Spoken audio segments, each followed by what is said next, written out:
Hey, everybody. Welcome to another episode of Tuesdays with Michael. Thanks for joining us yet again. I still don't know. You all keep showing up, so we'll keep doing this. And see, that proves the point that I have no hope of ever figuring out what I'm doing. And I don't just mean with live streaming interviews. So I appreciate all of you for continuing to come back every week. For those who haven't joined us yet, Tuesdays with Michael is for those who are 21 and older. I think tonight's show might prove that point. It presents a chance to get to know some of the folks who are doing really great things in Muskegon. It's about giving them a chance to talk about their why. Why Muskegon? Why the path that they chose in life? Why is what they do special, cool, or important in the community? Every week varies. Some weeks we talk about food. Some weeks it's politics, marketing. This week. And next week, we're going to talk about festivals. We've got rough outlines every week, but consider it freeform. Questions are loved and encouraged. Just as a heads up to everyone, this is actually the second to last episode of what I'm, calling season 1 of Tuesdays with Michael.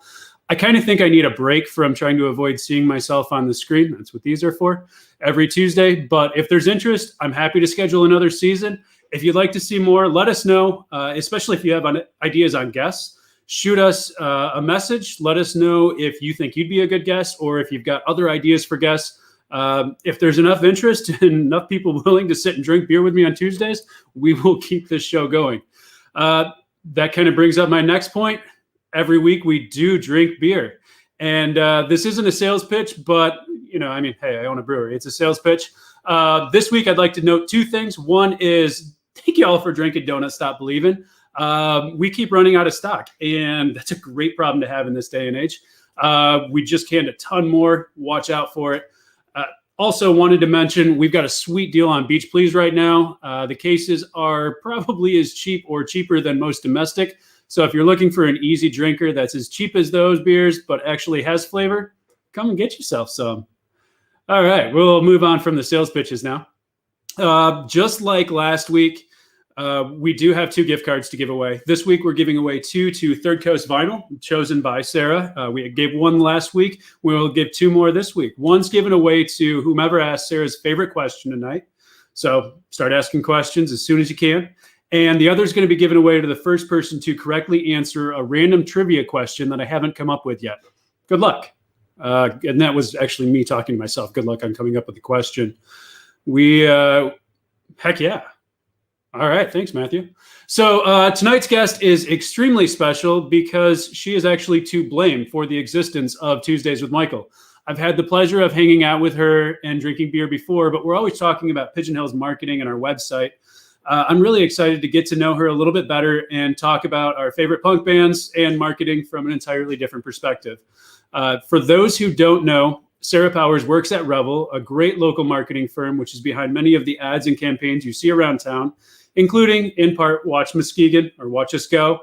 And for the record, they did not give me a discount for talking about them. But if Jason and Andy are listening, and I definitely won't say no. So Sarah's official title is Account Manager plus Lego Girl, but we like to think of her as our brainstorming consultant extraordinaire. I think it's time to learn a little bit more about her and a little less of my talking. So let's get this going. Hey there. How are you? Hey, how are you? I'm doing really well. Thank you. And yourself? Good. I'm doing great. This is how it works, right? You're supposed to. So yeah, it's because otherwise I'm doing this. Well, I try not to turn my head, but I bob and move everywhere. I'm constantly looking all over. Do I have to wear these? No, you don't have to wear them. It's honestly, I wish I was wearing these because I can't actually see what I'm doing, but It's better than seeing my eyes move on the screen. So you're a hometown girl, right? For sure. Born and raised in Muskegon? Born and raised in Muskegon. It's my favorite town ever. Went away to school for a few years, came back. All right. So where'd you go? I graduated from Michigan State in the 90s. Awesome. And what brought you back? I mean, why'd you come home? Gosh, I guess a lot of things. I think obviously the beauty around here, but just the feeling from around here, home, it's just like it's a city that I've always believed in. And I've always believed in downtown. I'm pretty sure I've worked on every single corner of like this main little corner over here. I'm sitting in my office, except for the chamber corner. But yeah, love Muskegon. There's a joke that I'm going to avoid. So I almost forgot to ask this question last week, and I literally just skipped over it in my notes. Before we get back to everything else, because it gets buried, what's your favorite Pigeon Hill beer? What are you drinking tonight? Oh, I have very special big beer tonight. Oh, look, like the camera's like crooked, or it's like backwards or whatever. This is MAB. What does MAB stand for? It's your sour, though. It stands for two things. It stands for mixed a batch, because we actually mixed multiple batches of sour beer into a blend that became that beer. We had a red ale and a brown ale. It also stands for Michael A. Brower, because that beer was what Bob Ross would call a happy little accident, and so was I. Although I don't know if my mom would use the word happy. Now, why do you think you're a happy little accident? Do you have brothers and sisters that are like 25 years older than you? They're 11 years younger and 13 years younger. Yeah. Oh, it's not a family secret. Yeah. Okay. All right. it's well known. So thanks, Josh. So sunglasses at night. For those who haven't heard me talk about this before, sorry, Sarah, I'll just mention it. I wear the sunglasses because my eyes are all over the screen, and I also hate being on camera, and that's why I fidget so much. It makes it a lot easier for me. So thanks for putting it. I'm not stoned, I don't think. I just wear them to hide my eyes from you and myself. All right, so we covered the favorite beer. I can eliminate that from the list. I love the fact that two people actually chimed in to remind me about that. You went away. Why MSU? Honestly, they accepted me. And I didn't my idea after college or my idea after high school was, this is great. I'm going to get a house with my friends. And my parents were like, that sounds great. But you have to go to college first. And actually my college or my high school counselor, I think, told my mom that I wasn't college material.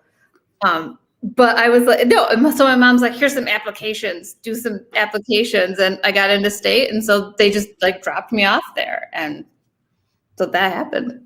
Yeah. In the 90s, it was different. It was different. Yeah, totally fair. So you get dropped off at college. You're like, hey, cool. I'm going to make it through. And you get through college. What's next? I mean, what brought you to the point where you're now an account manager and Lego girl at Revel? I mean, that is a very deep question. So like the 1.5-minute version. We'll dive through the rest of it. Okay. Well, I do have a degree in advertising, which is interesting. I think that I picked it at the time because I was like, I really liked my friends and we could do group projects. So, then let's see, I graduated and oh no, this is good. This is good. I moved back here and the only agency in town was called Fluid. And I thought, oh my God, it's so cool. And I drove past there like a million times. They had this like cool neon sign in there. And I saw some like article in the Chronicle about, they've got pool tables in there and the people are so cool. Well, 21 or 22-year-old Sarah, way too nervous to go in there. In fact, I would even drive into the parking lot. I'm like, I'm going to go in there. I'm like, hell, no. Not gonna happen. I was so anxious. I was just so afraid. And so I was too scared to go into that agency. So I just went back to working at the Holiday Inn. That's where I worked in high school. And it was great. I like the Holiday Inn. It's still a fixture. So I went back to the Holiday Inn. Then I had some jobs. For a spell, I worked at a place called Mocha, Muskegon. Yeah. They're great. They're a great organization. You worked at a car dealership? I sure did, and I loved that. Yeah, it was great. I mean, great business. I learned like pretty much everything I know about business from the car business. It was wonderful. It was really cool. Loved that gig for sure. Had a little spell at MLive and I didn't like it, so I quit. And it was just funny because one of the partners at the time had said to me, And that's when I was working at MLife, had said to me, well, if you get fired or something, you should come talk to me. I'm like, why would I get fired? But anyway, so then it just ended up, and then I remembered that after I quit MLive, and then, I don't know. That's how there you are. So, all right, you love the car dealership. Why'd you go to MLive?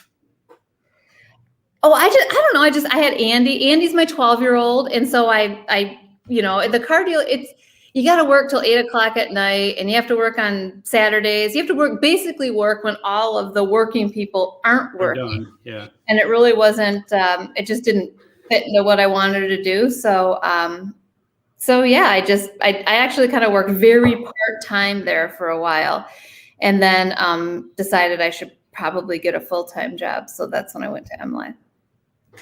All right, so you make it to Revel, and I couldn't help but notice that you're the 5th person listed on Revel's Our People page. I guess the real question is, does that mean that you're the 5th most important person in the office, or did you have to beat someone up for that spot? No, I should probably be last on that list for real. No, I mean, seriously, Tina, our accountant, is actually I think last, and she's kind of most important because she pays our bills and all that kind of stuff. So I don't know. I don't know how they determine the order. Never tell the accountants they're the most important. If Joel's watching, I love you, but never tell the accountants that. You need one to have a business. Oh, I know. Believe me, I know. Stefan, there's tons of comments coming in. Sorry. I'll just say, Donut Stop Believing. Yes. Great. Punchki, not anytime soon, but hopefully soon, next year-ish. We are shipping donut throughout the state. If you haven't received it yet, I'm sorry. Just tell your store to keep hounding the distributor. And cheers, Stefan. Stefan says cheers. Aw, Stefan, that was so nice what you said about Andy, too. I have my 12-year-old, again, he always says he sees him at the athletic club playing basketball, and he sent me a really nice note that Andy was a nice kid or something, and I hope I wouldn't raise an asshole. So thank you. I mean, he's always been nice at the yacht club. He always seems like a nice, well-behaved kid. Yeah. So I try and get through the important questions before we diverge too much, but I love the fact that we're just going all over the place. And seriously. Oh, you've never had a conversation with me before? That's actually how this all started, Sarah. You're like, oh my God, this is such a great idea. And I was like, yeah, that actually sounds amazing. And here I am every Tuesday night. So we already know your title. You're the account manager plus Lego girl, because I love saying that. But in my experience, you're more than just, when I think of an account manager, I think of a person who convinces me how and why to spend my very tiny marketing budget. So what exactly do you do at Revel besides, as your biography on their website says, repot plants?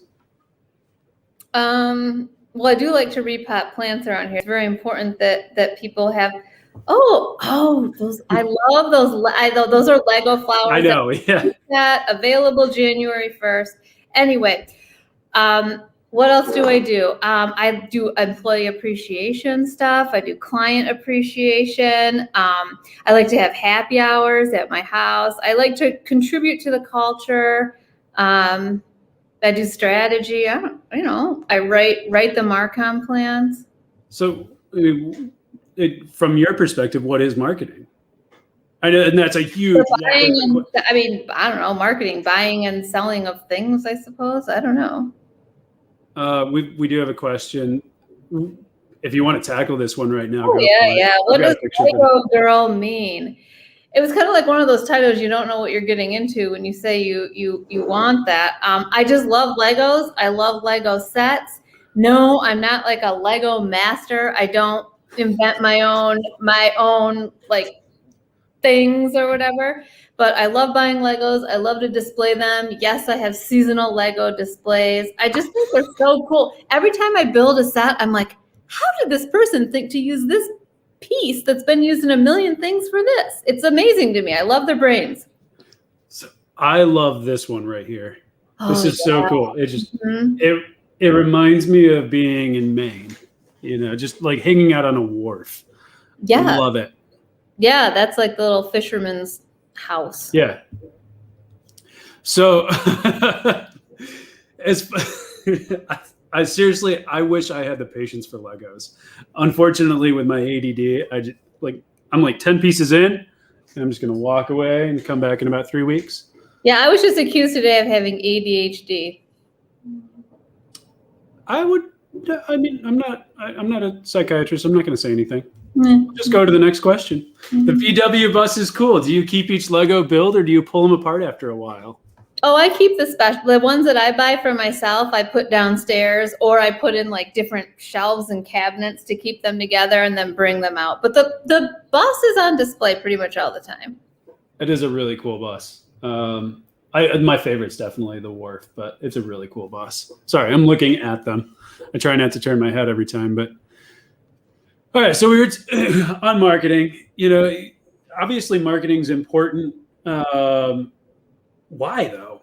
Why? So one of the things that I hoped for, every one of these shows has turned into like Elon Musk on Seth Rogen, where we don't, but we and diverge. But I also, there's like an underlying message in all of them, even if I never managed to convey it. And in this one, it was kind of, for a lot of people who are starting out and they're changing career paths because COVID has changed the world for so many of us. I have a lot of friends who are saying, I'm going to swear, shit, I hated this job. I just got fired, or I'm not getting enough hours, or I hate it even more. And so I'm going to do something I love. I'm chasing my dreams with a small business, or I'm just testing the waters with a side hustle. Why do they need marketing?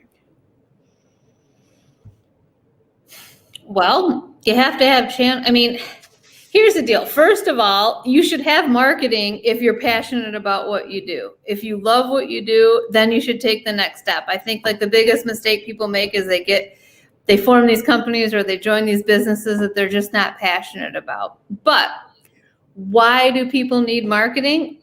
Because you have to communicate what you do to the world. You have to, you gotta tell your story to people. You have to. That's a very complex question. I know. Yeah, like I wrote it. Yeah, no, you have to your purpose and what you do, and like you said, people want to hear about you. They want to hear about what you're doing. They want to hear about what you have to offer. So you might as well tell everybody, right? Absolutely. I think the first time I met you, or maybe not the first time I met you, but the first time that we actually like sat down and had a conversation, it starts with why conversation or something to that effect. Right. And I know for us, that was something that we talked about. For those who don't know, it starts with why kind of looks at your entire business, or frankly, your entire existence. In my case, I take it that seriously. Asking why. Why do I want to do this? Why do I exist in the sphere I do? Why are my goals my goals? And marketing allows you to convey that. At Pigeon Hill, our why is we like to bring people together and we like really good beer. So that's really like we love community and we love bringing people together. And so that's what your marketing can convey. Disagreement? You're reading the comments, aren't you? I am. I totally was. It's so hard. I'm sitting here like, there are so many screens. So, for this program, I think is one of the great examples of how a non-existent marketing budget we're not even selling products on this show. Mm-hmm. But we came and we're like, oh man, we don't really have money. You might have seen this year kind of stunk. So what other recommendations do you have for people who are like, I've got this great business. I've got a taqueria, or I've got, I love cleaning people's houses. I have no money to do it. How do they market? You got to take something that you're passionate about and just kind of like weave in your business, just like you're doing this, you're kind of weaving in your business to interviewing people. if you clean houses, I mean, marketing is as simple as like leaving something special when you leave, right? When you leave someone's Yeah. house, it could be as simple as like a quote of the day or something. That doesn't cost any money. You know, Yeah. you just have to have you have to have that drive, and you have to believe in that what you believe in is something that'll help people or benefit people, or quote of the day, random. Sorry, my team had me like amped up before this with beer. So No, you're totally fine. Are they watching? I'd love to see some comments coming in from them. So that actually it kind of reminds me of something that I think we talked about in one of our sessions, where marketing is not about selling products. It's about selling your why, really. Like you don't sell cleaning houses. You sell the fact that you love to see clean houses. And yep, they're definitely watching. So, or in the case of selling beer, it's not about selling beer. It's about selling the fact that we love what beer does. We love the communal aspect of it. And frankly, that's something that I think we kind of started to learn during our first drunken "It Starts With Why" session. Understanding, because we always approached it like, yeah, we gotta have pretty pictures, the best pictures of our products, because that's what people care about, and they do. But it's more about, why are we buying that product from that person? Why do we give a shit about that person and their company? Right. You give a shit because your values match their values. And that's why people need market. I mean, you need to put those values out in front of people so that you can be like, oh yeah, I like that too. Or I agree with them. And then, Yeah. I'm so, kind of leading off of that values idea. I think that probably ties into what are some of the easiest, worst mistakes that people just starting out with marketing or taking over marketing for their company can make. Not having your brand set in stone. So many times I see people come to me or come to anybody with, we want this, and this. And it's like, well, what's your identity? What do you have like something documented that like, what's your identity? Like, you need to have your identity documented so you can control what other people say about you. And that is the hugest mistake. People just don't have their values documented. They don't have a story about them documented. They don't have anything. And so all the people that are working with them are just kind of guessing on what they want to say. So when you have that documented, it's super powerful and important.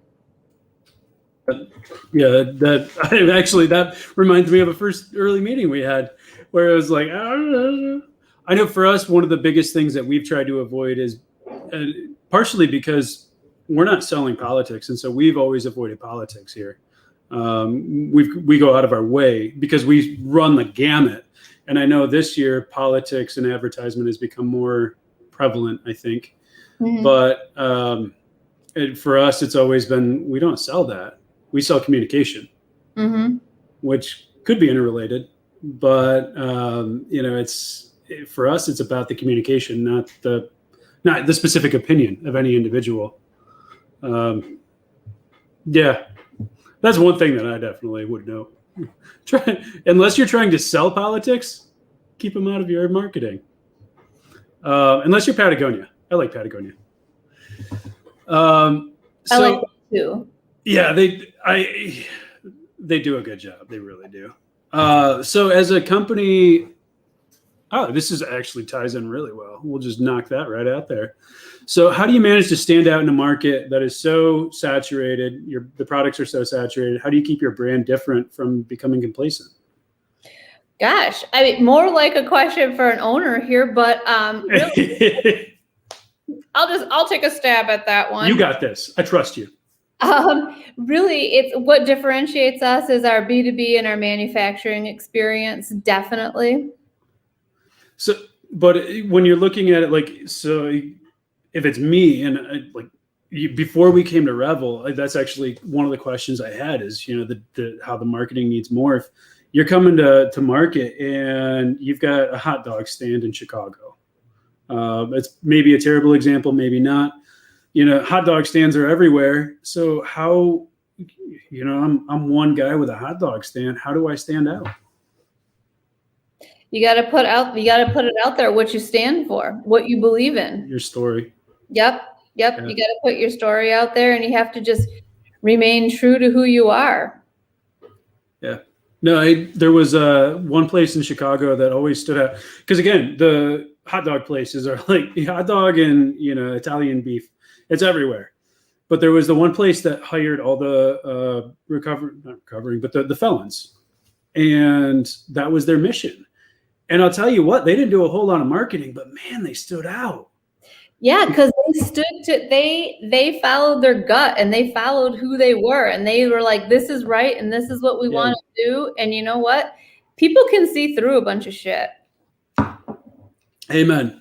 Just as a reminder, this show is intended for those who are 21 years and older. I swore well before you did.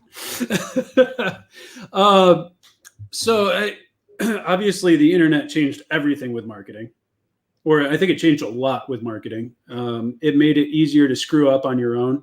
It made it easier to send out your message for free, but it also made it easier to become just completely lost in the mix. What are the best resources to leverage on the internet these days? Well, obviously what we're doing right now, Thank you. Right. Social media, but Google actually has like a complete training session you can do for free just on like tons of like SEO and SEM stuff. You can get certified for free and learn quite a bit, So, I mean, that's really cool.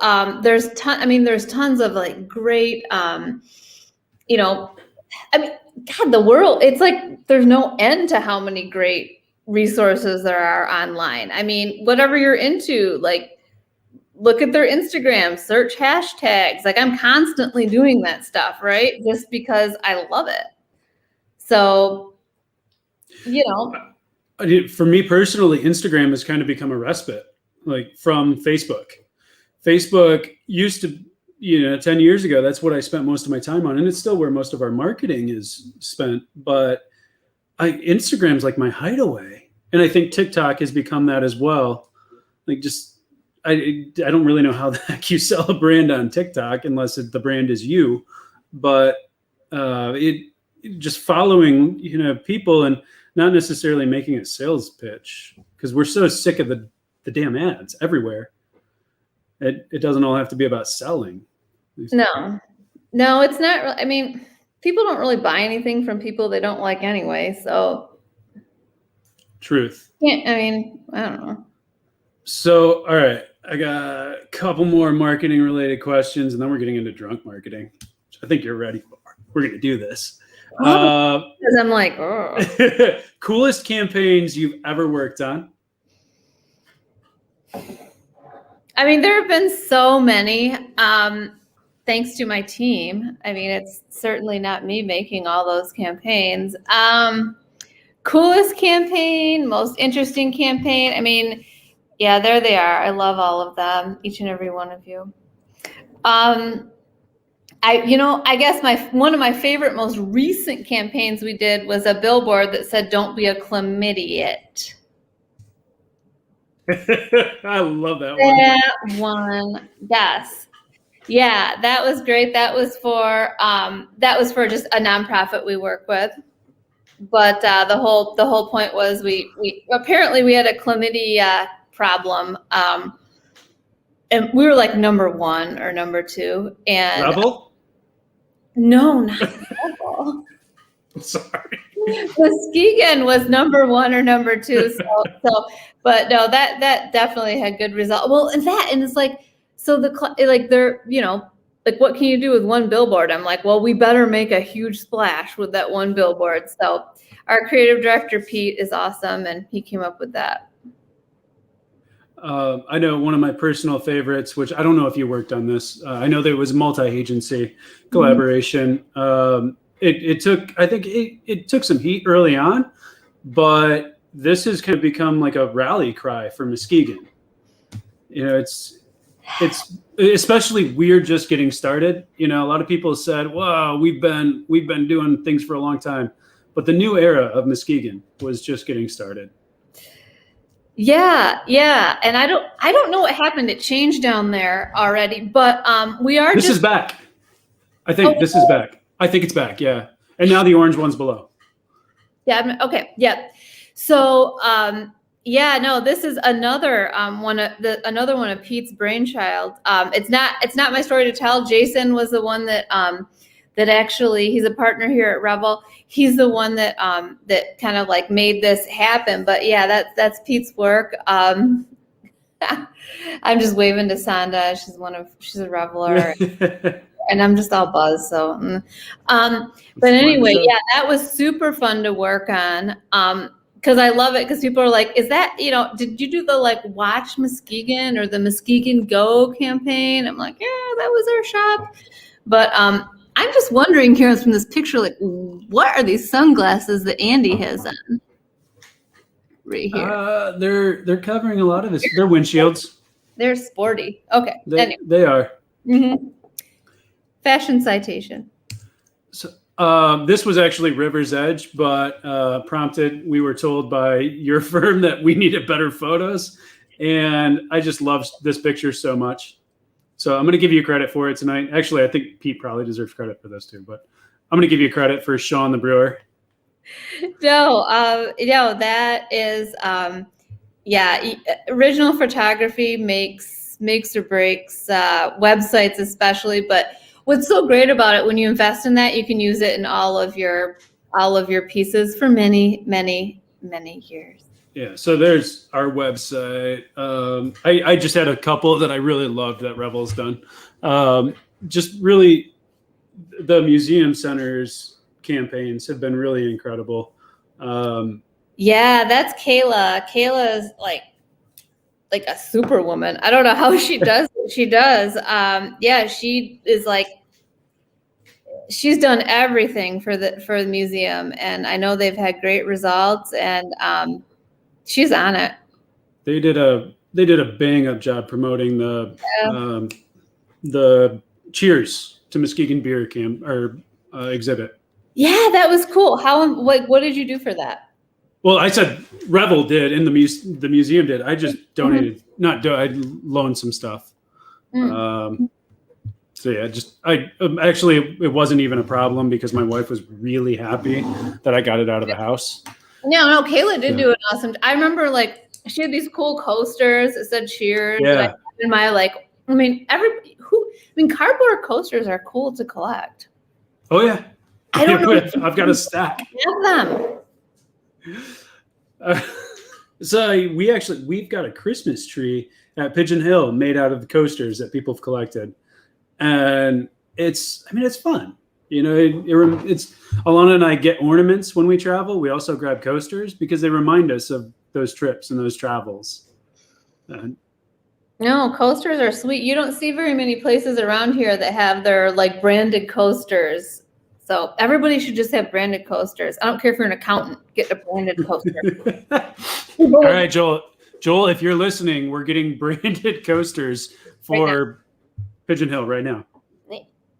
It's not gonna happen. So these were all examples from Muskegon, and I think they speak across West Michigan. They probably speak across the country. When we designed the Pigeon Hill website, we were already looking at going outside of Michigan in a limited sense. So we wanted something that spoke to everybody, but especially the Muskegon community. That being said, does marketing here in Muskegon County differ from other areas? Like not just Grand Rapids or Detroit, where it's a big city versus a small city, but like a similar sized town in Illinois. Do you think that? I mean, I've never worked anywhere else, but I mean, we have clients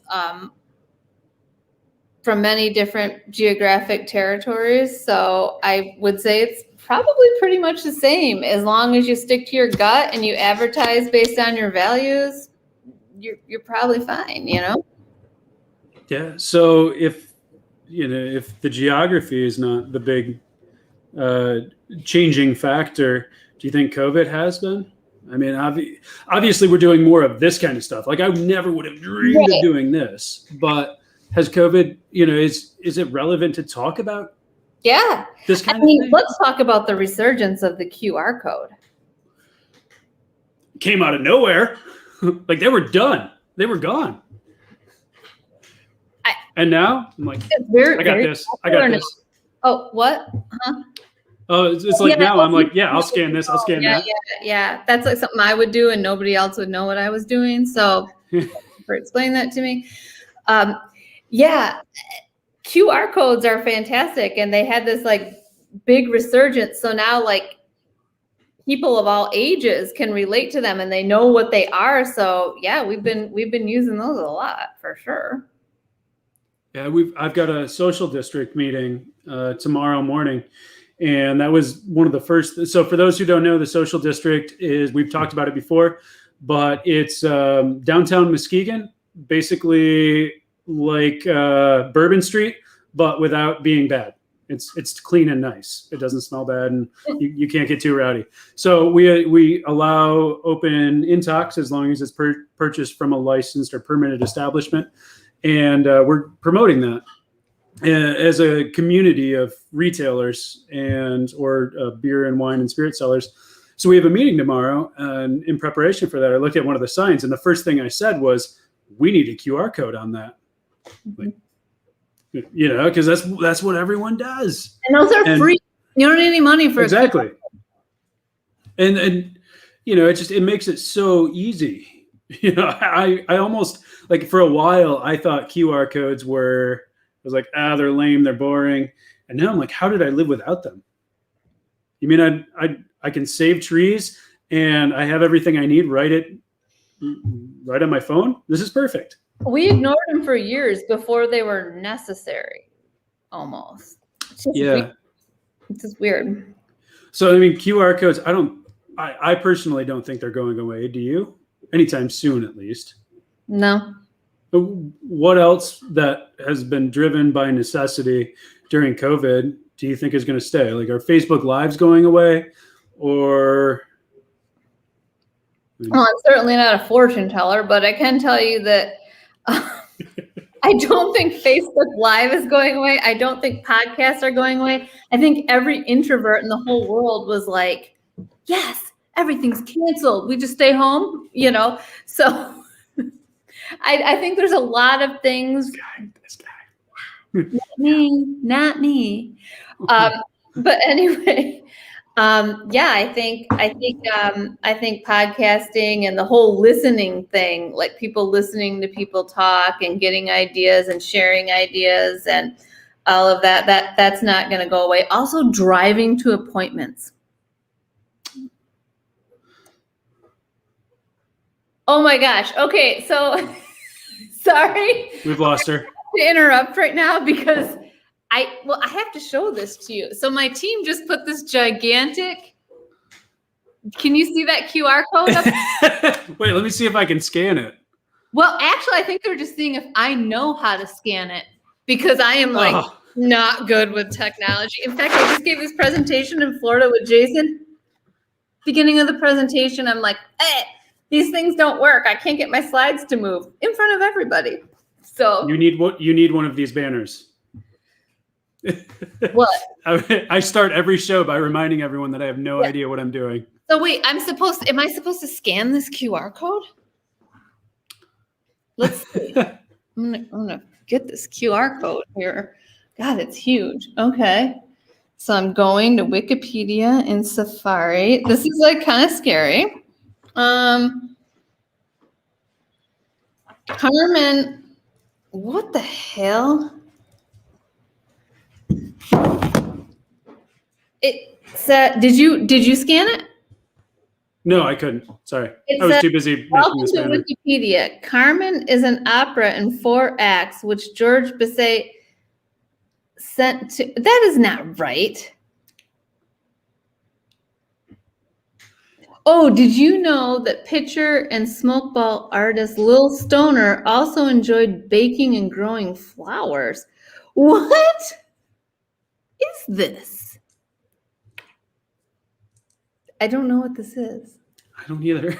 You don't know? I didn't scan it. What? We're getting applause. Not really sure what's happening right now. Are they saying we're an opera? I mean, it's a good record.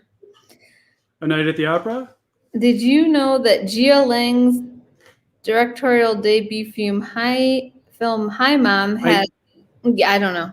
I think they probably just picked a random Wikipedia. Like someone was going down the rabbit hole on Wikipedia. Are you guys trying to? I mean, I don't know. Okay. None of them are commenting yet here. They won't. They're just going to let us live in wonder. Okay. So I think this is a natural segue into drunk marketing, which was the topic of the entire show. Obviously, we do not promote drinking to too much excess and never drinking and driving. But assuming you're not getting sloppy drunk all the time, do you think beer and wine, and I'm just reading at this point, I know the answer to this, is beer and wine genuinely a good tool for letting the creative juices flow? Yes, if that's what you're into. I mean, I feel like people can just do what they want. And if that's what you need, then sure.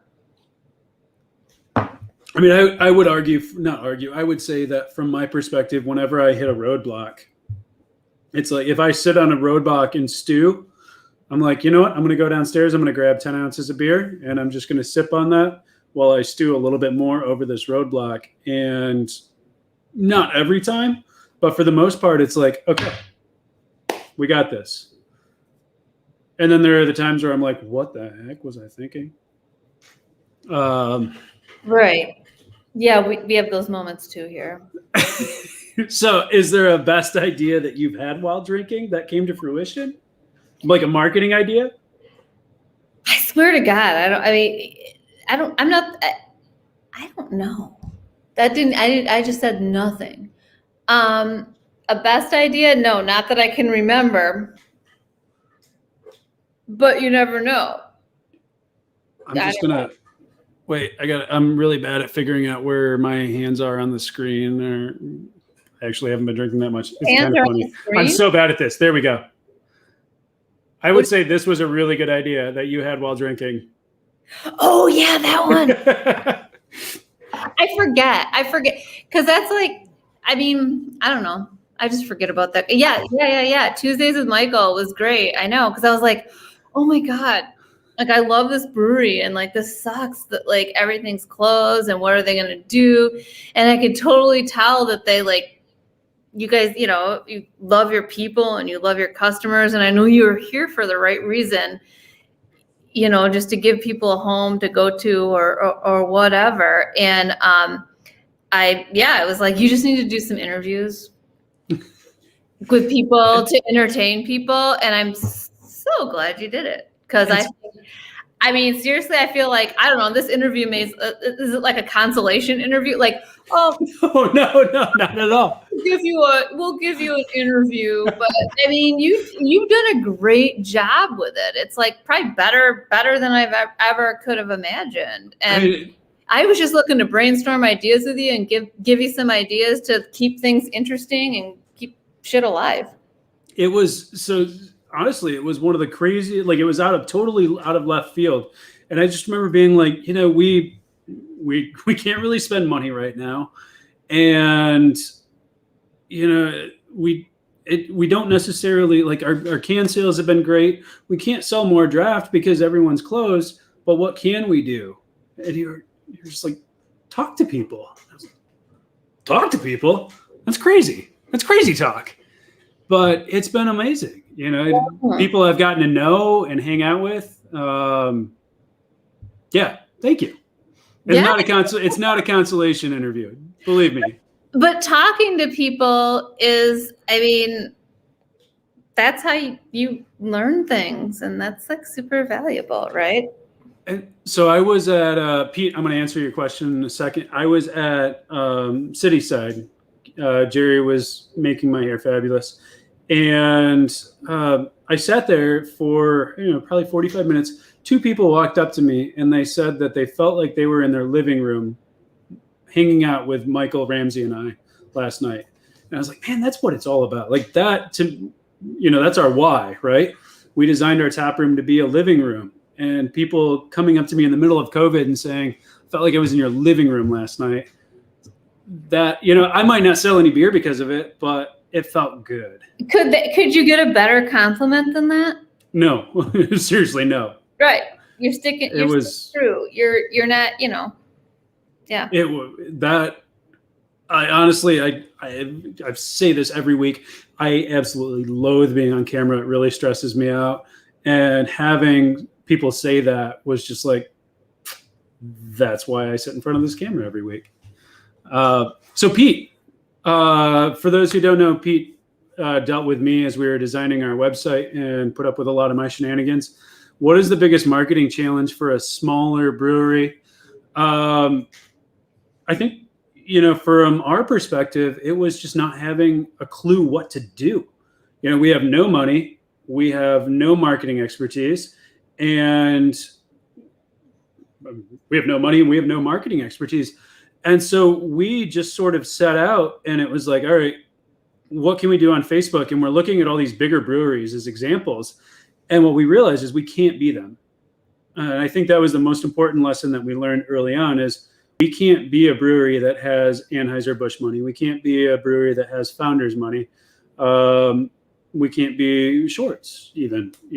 I just named a bunch of breweries that have money from Heineken and San Miguel, but we can't even be Bell's, independently owned. There we go. And it was kind of hard to come to terms with because we're looking at what they're doing and we love it so much and it speaks to us, but we didn't have the skill set or the money to orchestrate it. And so it kind of came down to, let's just be our goofy selves. And I think the biggest challenge for us was realizing that it's okay. The biggest challenge for me, I guess, was realizing that it's okay to post grainy photos and it's okay to post videos that are choppy and silly as long as they're who you are. I think at the end of the day, one of the things that we've been able to stick with and do well is we're just ourselves. We're goofy, we're silly, we're nerdy, we're geeky, and we're fine with it. And I think that's kind of that was the tough challenge for us, was realizing that it's okay to be that way and not to have $1 million marketing budget. When we do have the money, we try and spend it wisely. A new website was honestly the best marketing investment we could have made because we were cranking along on a website I designed in 2014 and kept patching together with Band-Aids and super glue, and it kept breaking. And especially during COVID, having that website was a lifesaver. But for the most part, it's be yourself, which is really hard for people to do. And just to Brian Cashbaw's last comment, bring back Michael Ramsey. Michael is 100 himself, and he's freaking awesome. Well, Michael Ramsey made. Brian, am I that boring? I hope I'm not boring. Oh my God. No. But anyway. All right. So we talked about the best marketing idea you've had while drinking. What's the worst? There's got to be a good one. I mean, there's been some really bad. I don't know if we were drinking or not. I had this really and these ideas were never executed, but I had this terrible idea to have a phone that could only call this company. This is a distribution company. And oh no, you just give your clients a phone and it's like they can only call their salesperson from it. Now this isn't a brainstorming session. And then I was like, no, and it should be red. It should be a red phone so they can't lose it. That's a pretty shitty idea. So it's like the nuclear code phone. You can only call. There's one company from it. No prying problem, or no prying problem. No problem, Brian. Oh boy. Well, So, I mean, we're at. For the record, Michael Ramsey made it 35 minutes and about 40 seconds before everything just went way off the deep end, which was a hoot. And Michael, we're doing that again. Right. Oh my gosh, no, but Pete just said the branded pillow. That was from today. So we were brainstorming for a client, and we were talking about support. As what provides support besides this thing that, or relaxation or comfort. I don't even know what the hell we were talking about. But then Asanda, who's awesome, she works here. She's like, oh, what about a pillowcase? I was like, that's the worst fucking idea I've ever heard in my life. And she's like, oh my God, I thought this was safe. I thought that like our brainstorms were safe. I'm like, they are. But you're wrong. This is a safe space, but you are wrong.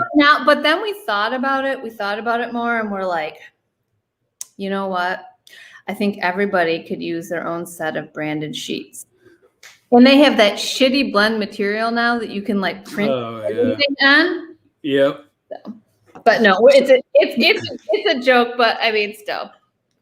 One of the best ones that we've got is, in fact, when I was in Florida last week, I was visiting accounts, and they were losing their collective minds over our whoopee cushions, which definitely came up as a drunk marketing idea, but it was because Lansing Brewing Company had kazoos.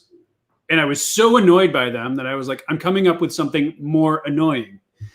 And I was like, what's more annoying than a kazoo? A whoopee cushion. So it says, I wish I had one. It says, quit farting around and grab a pint. And it's a whoopee cushion. It was like simultaneously like the most ludicrous and best idea I've ever had while drunk brainstorming merchandise. But now I kind of want a pillow. Like, you want a branded pillow because I kind of do. Like Pigeon Hill supports you during the day, and we support you at night. Exactly. You want people to be like Pigeon Hill.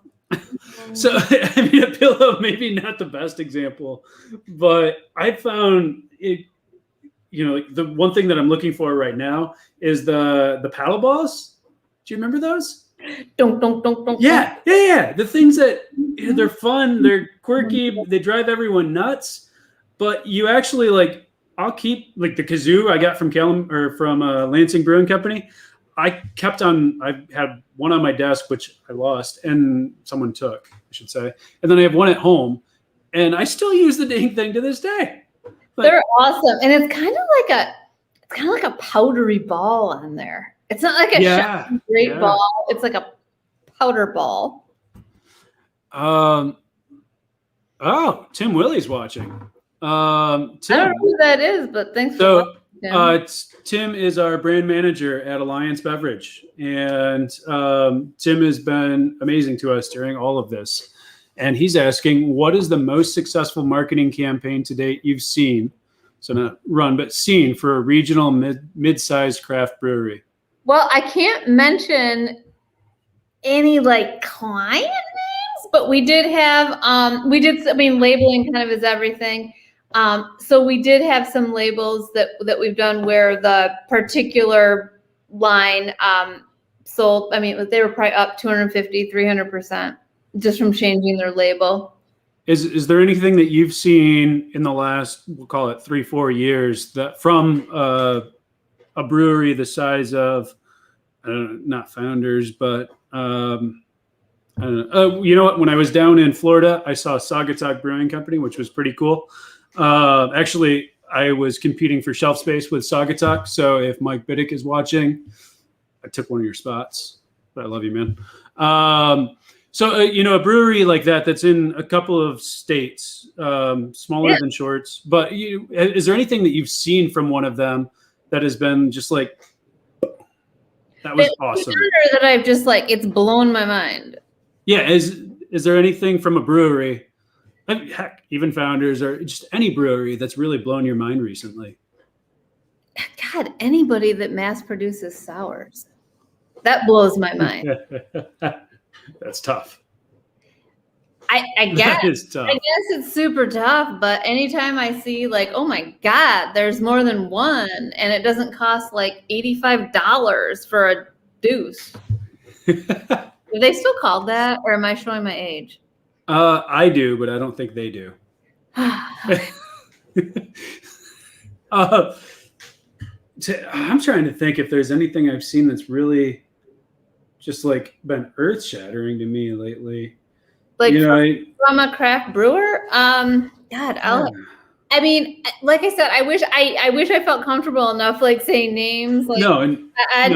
But I mean, we've had a lot of successful labeling, successful campaigns. I just pulled this off my wall. Oh, good. So this was done by, this is not a marketing campaign, it's a label. And this was done by local artist Derek Dial. I think I told him what I wanted, but he put it together.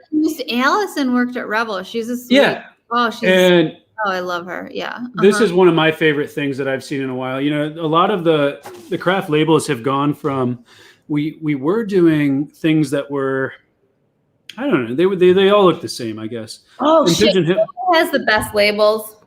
Who? Prairie Brewing. Brewery has incredible labels, and they still stand out. Also, Prairie Brewing is, it's crazy. I can't think of their name off the top of my head, but the people that have like the woodcut style labels, because right now everything is, I hate to say it, it's all, embellished and it's got silver foil, and they all look like they came straight out of the 80s, and they're beautiful, but they don't stand out anymore. They did a few years ago. But what I love is like Prairie's just got this really like, it's their own thing against the grain, like the brown note, definitely off-putting to some people. It's got a guy who's just pooped his pants. But it is, you look at it and you're like, that's against the grain. Citra Ass Down is the name of one of their beers. And the label is, it's just, it pops, it looks different than what everyone else is doing. Pete, I'm not going to post that because I'm not sure if I'm supposed to. Oh, you can, because he's like with everybody else over there. Which was a great label redesign.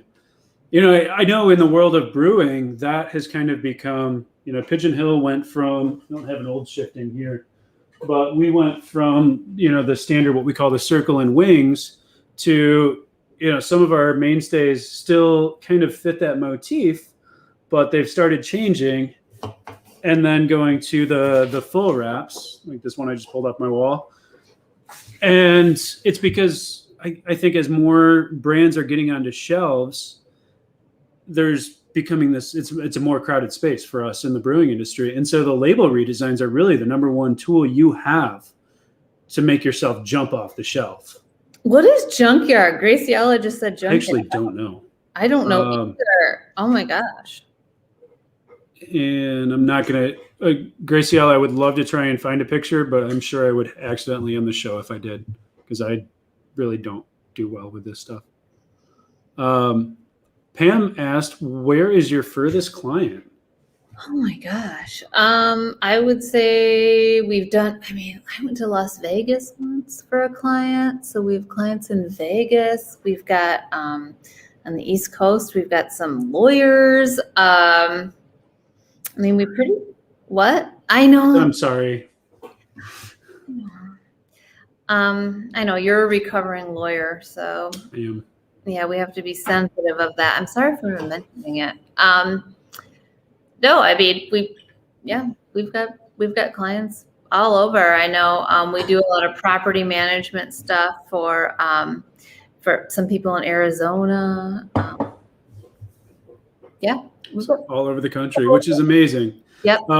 Tina, do you have anyone in Montana? Montana. Oh my gosh. Tina's like, what about Montana? See what I mean? She's last on our list on the website, but she's so important. She's the CPA. And she brought up that we have a client in Montana. Yeah, it's like all over. But when you're put in the spot, I'm like, oh, I don't remember. Yeah, Graciela, let us know. I feel like I've heard of them, but I can't picture anything from them off the top of my head. And honestly, when I was down in Orlando last week, I walked into the Commission Beer Chamber, which was a great spot. And I was like, I'm looking at all this label art, and there were probably, I don't know, 120 cans that I could see, like front facing. And there were literally 4 that stood out. The rest all have kind of morphed into that same style that was adopted about a year or two ago. But right. there was one that had this really angry looking Chihuahua that Alana got because it was a Mexican lager, and it just stood out from. Yeah, I mean, it stood out for that reason alone. A little dog. I think that for me, like the biggest marketing things that I've seen from breweries have just been redesigning their branding to fit not what people are doing now, but what people are going to be doing in a couple of years. Right. But to redo your branding, again, so important that you get your voice down and you document your identity. Because otherwise people aren't going to know and they're just going to be guessing. And that's something that we've really struggled with here at Pigeon Hill as we've gone from, we had that brand. We had I keep looking around. I'm trying to find, I don't think I have any old school cans. I do. 1 second. We went from our old, and I'm so bad about where it's just got the circle and the wings, to doing more full wraps. And the big challenge that we keep facing is how do we make sure that when someone sees that, they still know that's us? Like, how do we put us into a full wrap? When we started out and we said, we're going to do something that's classically inspired. So the whole concept behind the wings and the circle was it was classically inspired. So we're moving away from that. And how do we make sure that it's still Pigeon Hill? Who are we? And I don't have the answer to that question. I don't know who I am. Sonda asked, what made the 4 stand out? One was the pure level of simplicity and color. It was Bearded Iris, which arguably would stand in with a lot of others, but in this case, it stood out, or it would blend in. It stood out just because it was so simple amongst a sea of very complex designs, and the color combination was perfect.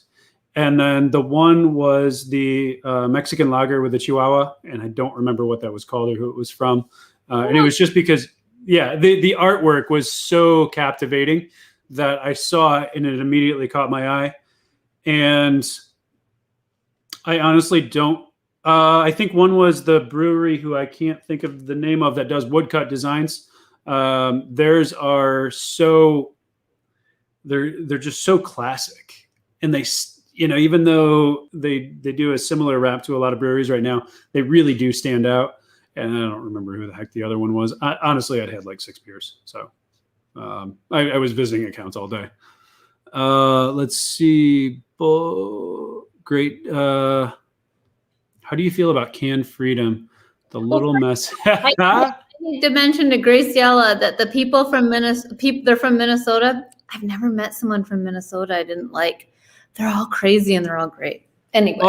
I also like people from Minnesota. They're so nice. So fun. Oh my God. Yeah. Oh my God. Okay. Anyway. So Matthew, I don't know that sells beer. I think you mean the date coder. So this is pre-date coding because this is the original can of original empty can of Cinnamon on French toast with the syrup bottle that's been removed.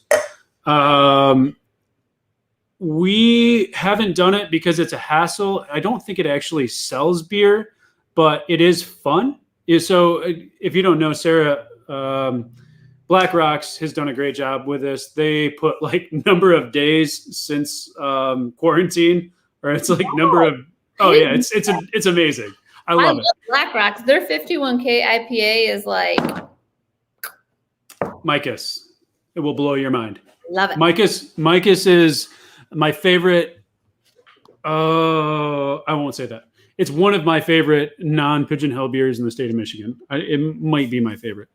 But I also love Stormcloud a lot. They're 31 Plains is.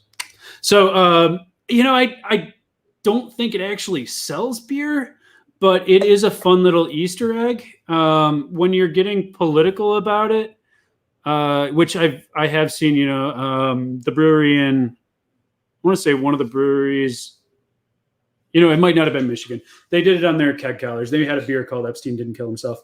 But I have seen a number of people put Epstein Didn't Kill Himself on the bottom of the can.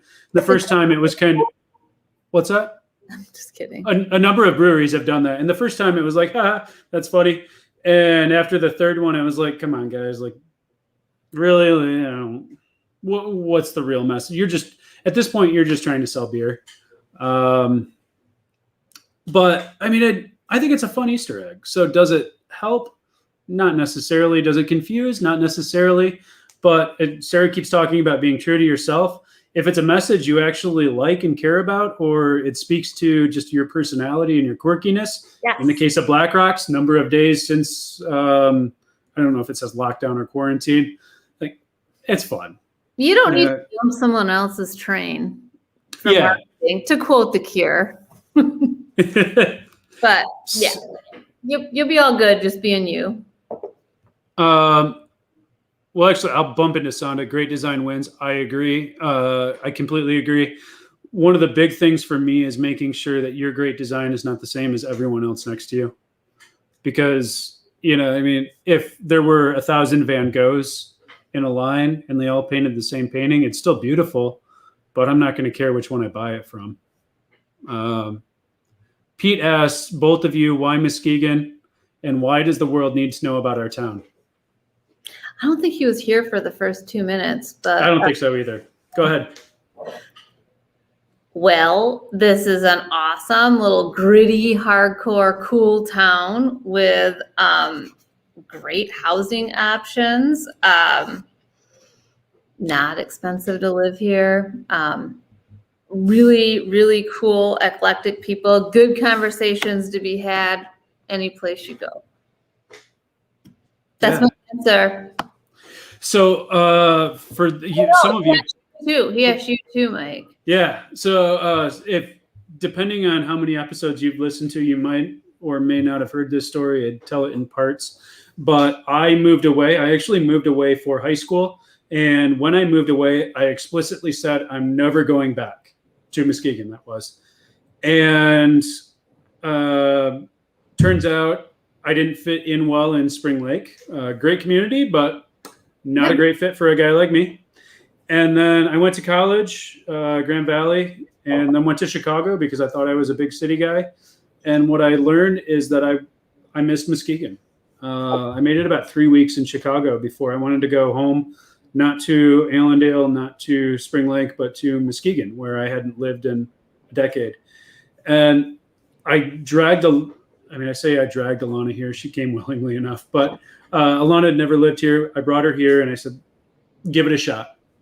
I think it took her about maybe 2 to 3 months, and she saw what I see, which is our shoreline is amazing. The cost of living is unbeatable along the shoreline. Our beaches are just literally the best you can find in Michigan.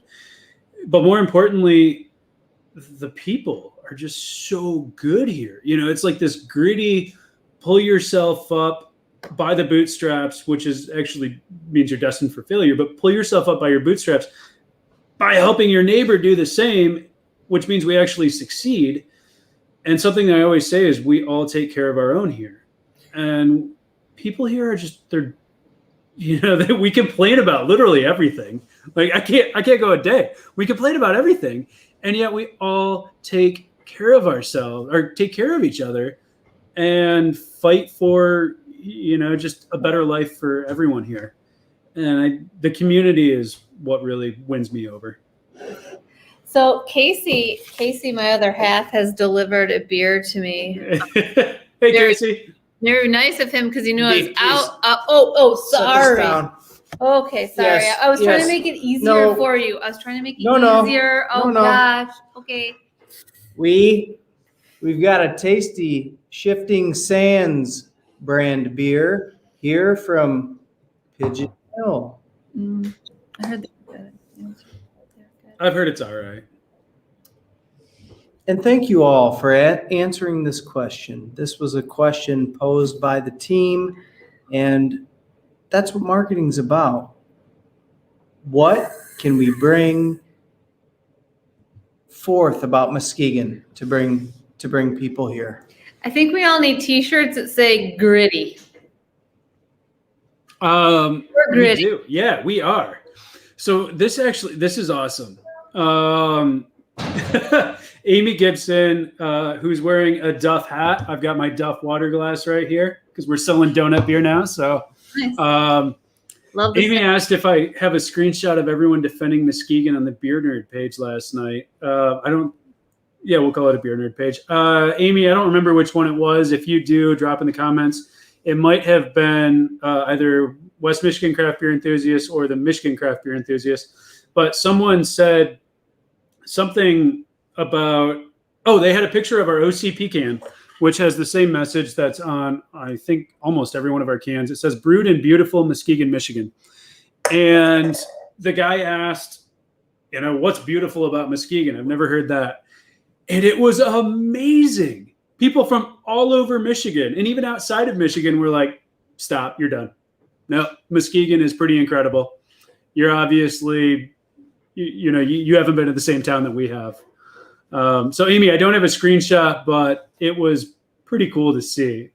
People from all over Michigan and a few from outside of Michigan just coming in and being like, Muskegon's awesome. It is. It is. All right, we're about to, Sarah, I'm about to warn you. Oh, wait, do we have a comment? I'm giving you the 30-second warning that I have to go and use the restroom. So we're going to put up the, there it is, the please be nice to Sarah.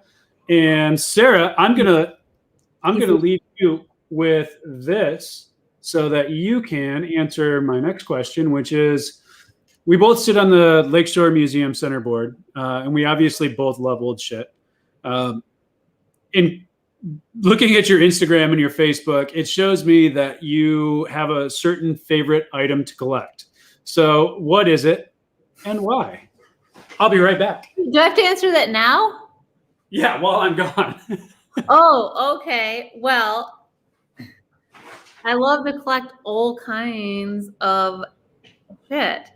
I do love Pyrex. I had a huge Pyrex collection, and then I sold it all.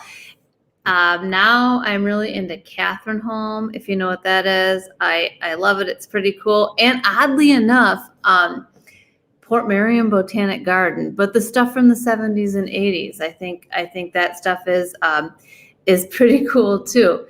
Can Casey please guest host?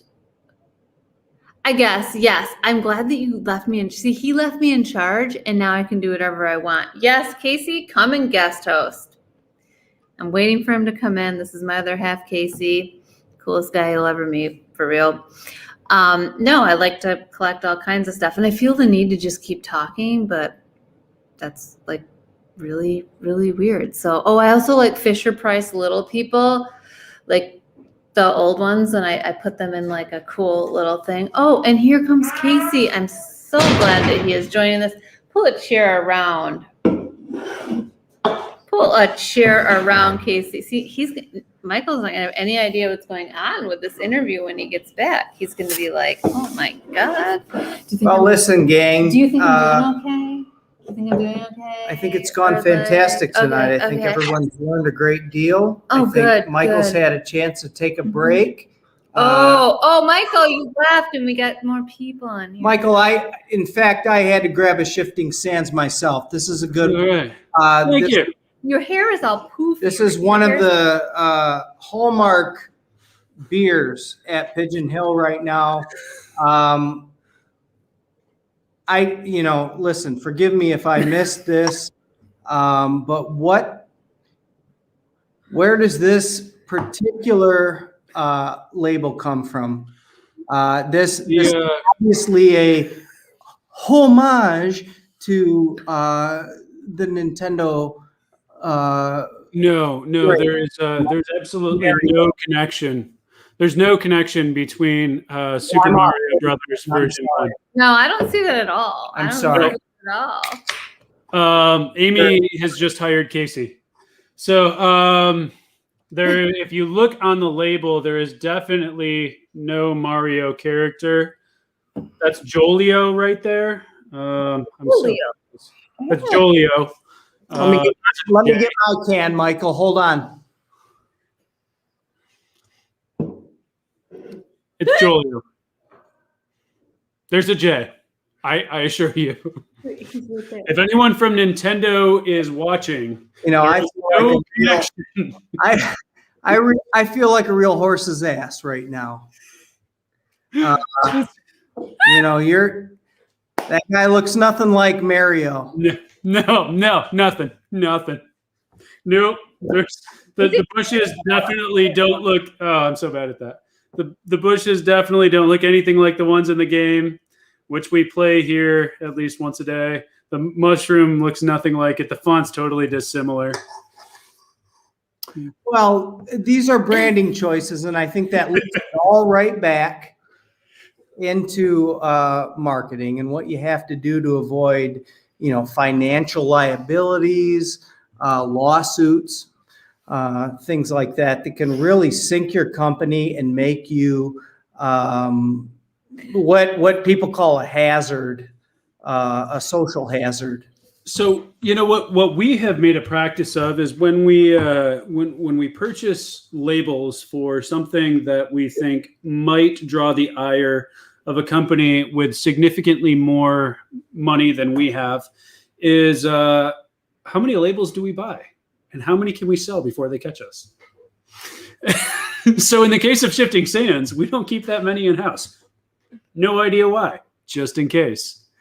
All right, we've got a question from Tim. Tim is, as I mentioned earlier, our brand manager at Alliance. He's awesome. Hey, Tim.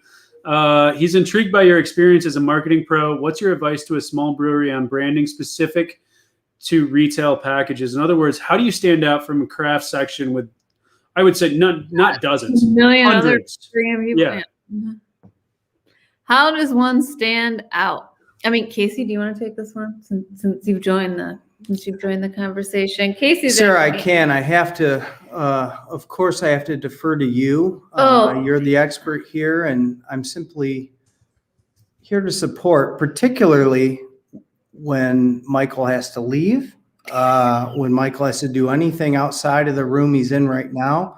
I feel that somebody's got to be here. But not necessarily to lead. Anyone can do that. It doesn't matter about gender or coolness. Pretty much anybody could do it. So go ahead, Sarah. You want me to answer this question? What do you do? So the question was, what do you do to make how do you stand out on the shelves to stand out? Yeah. Christ. First of all, I talked about this. You gotta have a brand based on your values. God, this really is drunk marketing. Well, I mean, has to link back to your values. I don't know. Maybe if you this. just put a big swear word on there or something, people will notice it better with a bright color. Well, that's a horrible idea. I know. Well, that would be my worst marketing idea ever. I'm drunk, but. Is that the goal of this? Is that actually the name of the show? No, it's called Tuesdays. Oh. Well, this specific episode is Drunk Marketing Point 101. Oh, it is. I don't feel like we've answered. So we haven't answered Tim's question yet, though. So, indeed, we haven't. Sarah, I don't think Sarah's in any state because of Michael, specifically what you just cited, that this required her to get drunk. And now she's of no service to Tim. I'm worthless. I'm just gritty. You're not. Gritty. But, I mean, you are Muskegon. You embody Muskegon. We drink and we work hard. Well, it is 8:20 p.m. after all. You want to say hi? Mm. Alana brought me a beer. Oops. Oh, sorry, babe. Thanks, babe. Oh, I thought she was coming. What'd you bring me? No. I'm back. All right. So Tim, to answer your question, I'll answer your question. Yes. Tim loves it. I don't know. No. So for us, the biggest thing has been I look at all of the TTB applications. So I look at everything that people are submitting for COLA label approvals. And I look at all of the art that shows up on Untapped. And I look at just the pictures that are showing up on Instagram and whatnot. And I say, all right, is there a trend going in a specific direction? If so, then maybe we should try and get ahead of that trend. For us, we did this very simplistic approach for a long time because it was very true to our roots. And then all of a sudden, there was kind of this movement towards simplistic, and it was like, all right, maybe we need to do a little bit more. And then people started going very graphic, and our semi-simplistic approach became kind of stale. And I was like, all right, we definitely need to do more, but we don't necessarily need to just chase trends. We don't need to look like everything else. If we're going to do more art, we should do it our style. So it should be dorky and goofy and silly and fun. And I think that's how you stand out, is you take your personalities and your corporate culture or company culture, not corporate, and you put it on a can. And if it looks like everyone else, good luck.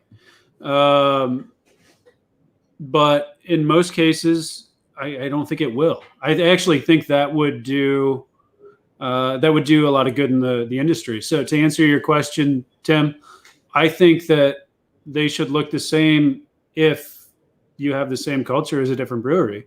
So if Mike and Larry, to use two Michigan examples, all have the exact same approach to Bells and Founders, or Founders and then Bells, have the same approach to everything, then their packages should probably look the same.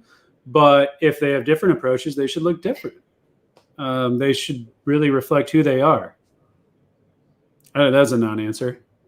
Just be true to who you are. Yeah. That's it. I mean, we've been working on an SCP rebrand for Salted Caramel Porter rebrand for the better part of a year. And Derek's been doing amazing work for us. And every time he sends one to me, I'm like, nope, that's not it. Nope, that's not it. Because they just don't feel like Pigeon Hill yet. And that's not Derek's fault at all. He does exactly what I ask him to. And then I look at him like, nope, that's wrong. But for us, we'll use the old art until we've got something that is Pigeon Hill. It's got to be Pigeon Hill, and it has to be Salted Caramel Porter. All right, totally different direction here, because I have to ask this question. I'm really excited about it. You mentioned in your email that you love your dog, and then later in the same email, you said that you love your kids. I would probably also put them in that order, which is why I don't have kids. So I think that naturally leads to the question. It's a very natural question. If you're going to be left on a deserted island for 6 months with any supplies that you needed, but you could only take your kids or your dog, which would you choose? I mean, obviously my kids, they're way smarter than I am. Sorry. I'll choose a different picture. I love this. So yeah, I mean, my kids are way smarter than, Casey's like out of here. Oh. He was in the picture too. No, but obviously my kids are way smarter than I am. And you want your kids to be like that. But yeah, they're the best prizes ever. Like they're just freaking cool as shit. Is that why you did that to your dog? Oh, that was because of COVID. That top one, isn't that the saddest freaking picture you've ever seen? I was like, oh yeah, we couldn't sorry, you couldn't get a haircut. And I tried to brush her.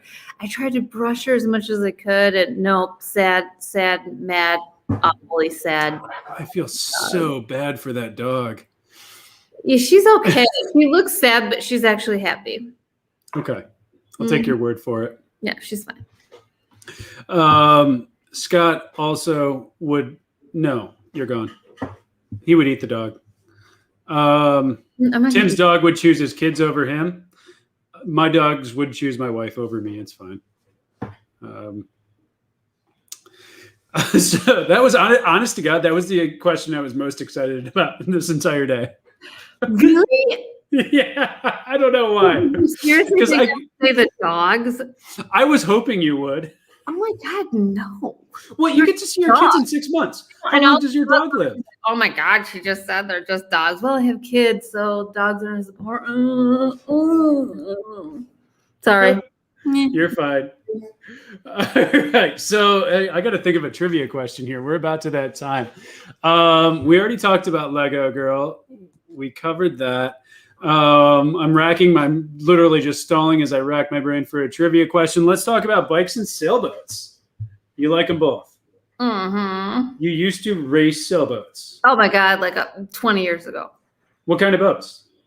I raced like FJs, JY15s, laser with like a small, like a sail that was down farther. It was called a radial rig or something like that. I don't know. Yeah. Did someone just die? Was that on your side? No, who died? I just heard a loud bang. Well, that was just the door. Casey left. Oh, okay. Part of the thing. He's done. All right. No, yeah, boats. Boats are cool. I grew up on the water. Didn't start racing sailboats till I was like 19, 20 years old. Then I joined the college sailing team and, blah, blah, blah. Favorite boat, though? Seriously, a solid Boston whaler. A nice vintage Boston whaler. My dad has a beautiful one. So they're unsinkable. I've never actually tested that theory. I have I've sunk a few not lasers, I've sunk a few butterflies, but like actually sunk? Yeah. Okay. Yeah, it's a skill. It's a learned skill. One during a regatta or a race for the. No, it's called a regatta. That race is called a regatta. Yeah, for the junior yacht club in Muskegon. Right. Yeah, it just all of a sudden the boat was like. I was like, all right, glad I know how to swim. I like bikes. I mean, I do like bikes, but like, I'm not that huge. I mean, I like ride my bike to work. I literally just pulled it off your profile on Revel. Because I ride my bike to work. You ride your bike to work. Matt, I was like 8 when I sank my first butterfly, so it took 0 beers. I am very accident prone, which is why I don't own a boat. For me, the best boats are OPB, other people's boats, kind of like kids. I love other people's kids. All right. Danielle wants to know all right. Mixed a batch. So fun, actually, a marketing fact. If Amy's still watching, she's going to be mad I talk about this. I initially wanted to call that beer Awesomely Special Sour, or ASS for short, because be true to yourself, and that's the kind of jokes I crack because I'm 5. And Amy told me that was a non-starter and that we would end up on the Worst Beer blog. For those who haven't been to Worst Beer blog, you should go. And so I said, all right, you've got 24 hours to give me a better beer name. And she came up with Mixed a Batch, which, if you've ever watched Letterkenny, is a euphemism for pleasuring oneself, which is why we called it MAB, or Michael Allen Brower. So she kept us off Worst Beer blog, but I don't know if her idea was any less terrible than mine, or true to brand in that case. Someone just mentioned LMFAO, which reminded me of an earlier question. Wait, there are actually people watching this? Yeah, there's a few. Okay. So Brian, LMFAO, that was our first trademark issue. We send case indices, which is when we tell people, send us a case of beer and we'll leave you alone. In the brewing industry, we try to avoid disputes, but our first trademark issue was with a band that I don't think I have to name. And I received a letter from the, 100 Wall Street, 10th floor, Tilo Agta. And he was like, I represent the band LMFAO and they have an issue with this beer name. And I was like, oh, shit. Like, I'm just a lowly liquor lawyer. I don't know what I'm doing. And so I called up Tilo Agta, who ended up being one of the coolest attorneys I dealt with in my entire legal career. Great guy. Seriously, would love to have a beer with him.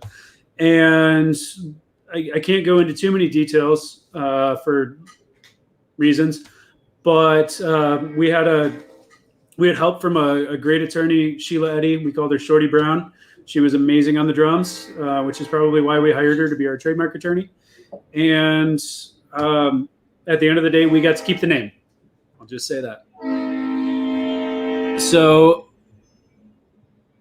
new Pigeon Hill beer, Sailor Sarah. Amy still thinks sailboats for, 20 years, but cool. So, Amy still thinks that mixed a batch is better than ass. I kind of agree, I guess. Yeah, liquor lawyer, ambulance chaser. It is better than being an ambulance chaser. You're not wrong, Tim. Although they make a lot more money than liquor lawyers do. So, all right, I got to come up with a trivia question. Let me see here. If you don't answer this out loud, Sarah. I'm stalling as I come up with a question. So for those who don't know, the best question or Sarah's favorite question asked in the comments today, you'll get a gift card. She'll let me know tomorrow. So that if it's one that she didn't answer, you can still win. The other gift card to Third Coast Vinyl, it was the train. Yeah, who said that? Did you hear the train? I thought about that. I was like, do we all do a shot or high five? What do we do with the train totally went by and I made it through. Yeah. So the second gift card goes. You're not helping my ADHD. The second gift card goes to the person that correctly answers this trivia question. Sarah, if there is not an answer or you can't think of an answer, let me know. We haven't gone through this in advance. Don't say it out loud. I don't watch the game. Watch the comments. I'm going to ask a question. Okay. If the question I ask about you, if you're like, I don't know, then let me know and I'll pick a different question. I still don't understand the game, but okay. All right. So, what is Sarah's favorite band right now? Is there an answer to that? No. Okay, never mind. See, we don't do this in advance. Oh. We're going to go with an easier one. What is Sarah's favorite color? Do you have one? No. What is Sarah's favorite animal? Do you have one? Yeah. Okay. What is Sarah's favorite animal? And it better not be an elephant in a pink tutu. Nope. Because that was way too hard when Michael played this game. Yeah, that was ridiculous. All right. What is Sarah's favorite animal? In the comments and go. Dog. Nope. Nope. Dog. Nope. Everyone assumes it's dog. Yeah, so when Michael and I played this game, he's like, well, it's sort of a real animal. I was like, what do you mean? It was a hippo in a pink tutu. Cat, sloth. Cats, except for Himalayan cats. I'm not allergic to Himalayan cats. Okay, not cats. Was it a sloth? Giraffe? No. No, kids don't count. No, if this is an animal. Oh, yeah, it's an animal. Is this animal native to North America? Yeah. Horse? No. Rabbit? Birds? Horse, girl. No. Is this animal one that you would keep as a pet? Yeah. Not a polar bear. Wish. This would be awesome. Walrus. Is this animal in generally heavier or lighter than an adult human? Lighter. Lighter. Fox? Chimpanzee? Wolverine? No, she went to state. It's not a Wolverine. Come on, people. I don't care about sports, so I don't really give a shit about any of that kind of stuff. Goat? No, no goat. I actually keep a goat on my desk. Is it a farm animal? It could be. You could farm these. You could definitely. Well, there's lots of people that do farm these things. Is it normally a farm animal or normally a pet? All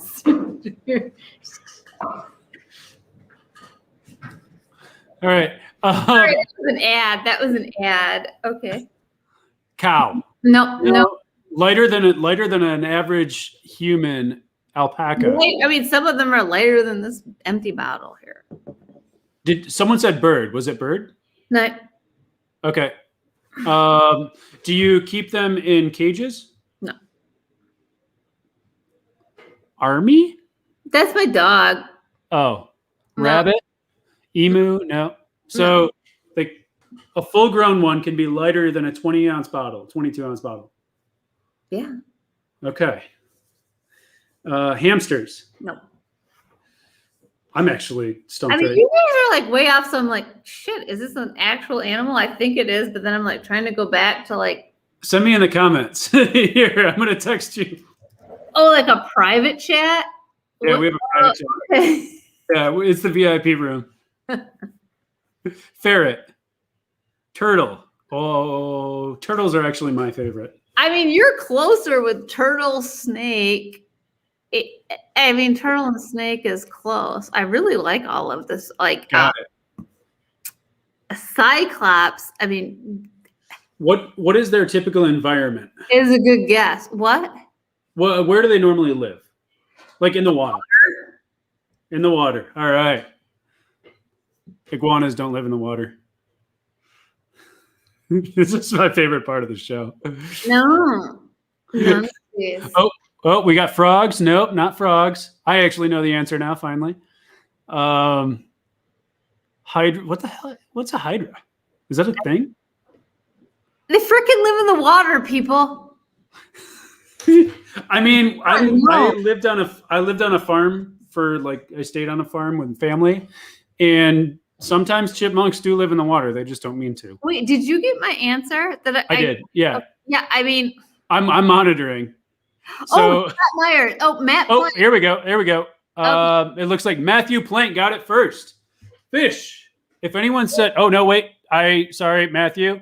Stephen appears to have said it first. There's like If anyone Austin, thinks they said fish first, let me know.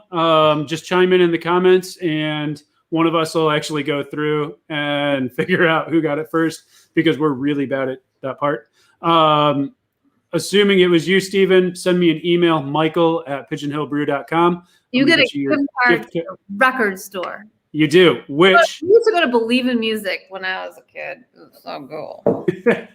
So that naturally leads into one of my favorite topics. So Steve was... Okay, thank you, Matthew. Danielle, you said that you did. Amy's going to look through the comments and make sure, and she will let me know probably tomorrow, because when this show is done, I go home and crash. Now I need to figure out how to take that comment off. So we're talking about vinyl. This picture makes me so happy. I actually have a real question about this. Please ask me a question. Warm earth music for plants.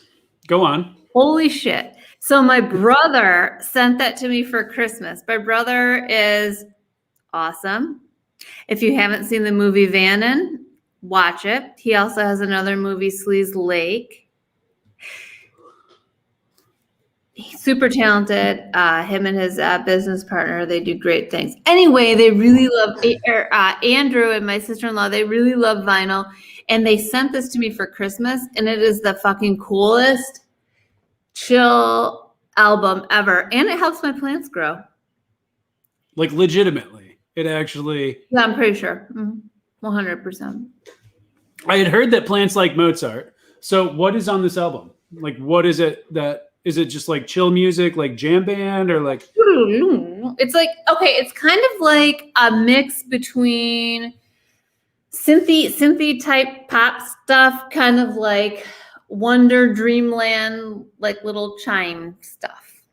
If that's could be a genre. All right, we can roll with that. And it's awesome, and I love it. And I wish, because I didn't know you were going to show this, but there's a guy on the album that like everybody, like apparently you have heard his music if you have been anywhere in your life. So, but that is a great album. I recommend it to anybody for sure. It's freaking awesome. Yeah. But no, like, the other ones, I mean, X-Ray Specs, obviously, Polystyrene, the singer, has been one of my, inspirations. She passed away from cancer a while ago, but there's a great documentary coming out about her soon that my brother, again, let me know about. Singer X-Ray Specs, they're great. What is this one? Yeah, that's Casey got me into this band, Phoenix, and then of course New Order. That's like my roots. I love New Order. So do you have a favorite punk? So this has become an obligatory question because it just kept coming up. Do you have a favorite punk band? What the hell is punk? What is punk? I mean, I guess if it was like, oh yeah, I mean, punk. Okay, yes, well, Social Distortion, they're cool, but are they really punk? I don't know. Are they too? I don't know. I don't know. Probably, I love Bikini Kill. I like anything with like just rager girl singer. I mean, there's so many great bands. I hate to like single any of them out and say, oh no, oh yeah, Grace Yella, yes, New Order, freaking best, man. But what is punk? New Order was punk when they came out, so it's kind of hard to define, right? Oh yeah, I mean, is it 3-chord? Is it is Public Image Limited still punk, or are they new age? I don't know. I mean, is Bad Religion punk? They're like their lyrics make sense. So can they be punk? I don't know. Yeah, I wish. I mean, there's so much good music, and I feel like I need to take the appropriate time to get into new bands because I feel like I constantly like hold on to like the stuff from when I was younger and had enough time to, to pay attention to music. Yeah, I know that's something that I struggle with. Like I'll put on normally when I turn on my radio, it's NPR. But if I try and put on a radio station, it's GRD. And I'm like, well, this was high school. Or no offense to GRD. Or I put on, something a little more modern. And I'm like, well, I haven't heard any of this. And I don't know if I like it. It's punk bands. Yeah, that's fair, Brian. It's so hard to keep up on what's happening in music. But there was sorry. I'm like trying to comment. I'm like, there was no making it big in those days. I don't know. So the Pistols, I always talk about the Sex Pistols. And they were still playing grungy gigs, but you can't tell me they didn't quote unquote make it big. Or the Ramones or the Dead Kennedys. I mean, these are, even the New York Dolls, like they were getting good gigs. Mm-hmm. Oh yeah. I mean, yeah, I love, and Jello Biafra. Oh yeah, look, Public Image Limited. Oh, my ex-husband is on here. Oh, The Damned. Yes, Brian. That's a good choice. Good. Tim wants to know what a radio is. I have one in my car because my car is a 2011 Honda. That's fine. Well, it's like a thing that you can get, and like you can actually like listen to it. It's right. My car doesn't actually have like Bluetooth or anything, so many things you can do with a radio. Both bands that I have seen, I would argue that Green Day recently is stadium rock. I mean, the last 15 years, Green Day is stadium rock. Sum 41, they grew up. I mean, they were created in the pop punk era, and I would say that they were on the grungier, dirtier, 3/4 side of the pop punk. But I mean, I'll give them that. Both bands that I've seen put on amazing shows. Yeah, I've seen Green Day. Yeah, I mean, I like to see live shows for sure. And yeah. So you're, that's what Brian means. Yeah, you know, so I try and come up with a different answer to the punk question every week. For me this week, it's probably, and this is very arguably punk, but I would say Dropkick, because we're getting into Dropkick Murphys. Yeah. Mm-hmm. It was the first show I got a concussion at. Mm-hmm. And, you know, we're coming up on St. Pat's. So this week I'm going to go with. Didn't the singer of speaking of Ireland, didn't the singer of Cranberries pass away? I love the Cranberries. I don't know. No, I'm not gonna. But I love the Cranberries. I mean, they're not very punk, but they would have been punk like in 1978. Yeah. Mm-hmm. All right. Flogging. I love Flogging Molly. I actually saw Flogging Molly play. Alana, who brought me the beer and is amazing. Alana got me tickets to see Flogging Molly at the Congress, the Haunted Theater in Chicago. And we saw them on St. Patrick's Day in, I want to say 2010 or 11. It's just a phenomenal show. I don't know if it was one of the best, but it was a phenomenal show because they have a very political message in a lot of their songs, and they believe it. You know, they're not just using politics to sell music. They believe everything that they're saying, and they're also just freaking great. You know what I miss is like going to a show and not knowing who you're going to see, because there's no internet or there's no announcement, and like maybe you got a flyer for it and you're at the show and you're like, who is this band? You know, when you're a 16-year-old kid walking into the ice pack with a 30-pack. Oh, I could never. That never happened. It wasn't that cool. I had to like bum some like Milwaukee's Best off some friends or something, but like. Yeah, you didn't know who you were seeing, and it was like, oh, they're really great. You know, they're true, right? My favorite story about that is not quite as grungy, but I got dragged to the Orbit Room to see Fall Out Boy, which Friday night. Does anybody remember? Anyway. I do. I was not excited about going to see Fall Out Boy. And the opening band for them started out, and this guy walks on stage wearing a dress and high heels and opens his mouth. I've never heard of them. He opens his mouth, and immediately I realize I am standing in front of, or, you know, he is standing in front of me, and he is one of the best vocalists of our generation. His name's Brendan Urie. He plays for this band called Panic at the Disco. And their album, like, they were nobodies. And it was one of those moments where I was like, I don't know who these guys are. I don't even know if I like this music, but holy crap. This guy can sing and dance in high heels. And I can barely sing, much less in high heels. Those moments, like, I feel like they're so lost in this era. Where you just, like, it's discovery.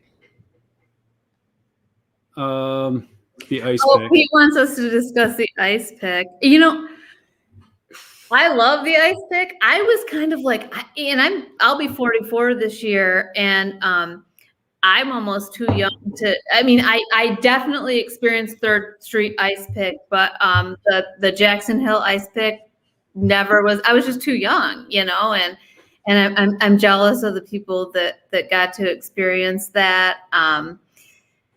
And I tried, there's like a Facebook group, I used to hang out at the ice pick where you can like, you know, there's like some interviews with some people to like coordinate the shows there. And Maynard played at the OG ice pick, and the Melvins came to, I think it was the ice pick which is now Hamburger Mikey, with Kurt Cobain, some guy nobody has probably ever heard of, as a groupie. Yeah. Hung out at the pick here in Muskegon. Mm-hmm. And, you know, I got to go there in the last days as it was just diving off the deep end, where literally you'd pay $1, get a membership card, and you could bring in beer. But I mean, I think the days of that kind of thing happening are. I don't want to. They're kind of past us, unfortunately. Yeah, no, it's like it's like part of the culture though of punk is like hearing about the shows you didn't get to go to. It's so cool. Yeah. I mean, you'd see a write-up in Maximum Rock and Roll and you were like, I didn't get to go to that, but that sounds so cool, and so you're always like looking to meet a person that went to the show that you didn't get to go to, because in my case, I wasn't allowed to go out or something like that. But, yeah, young entering that scene at the time I did, but back when everything wasn't just transmitted and duplicated, and bootlegs were still hard to come by. Yeah, I remember like shopping in record stores and bootlegs. We couldn't even afford that. Like we were like, we can't afford to buy that.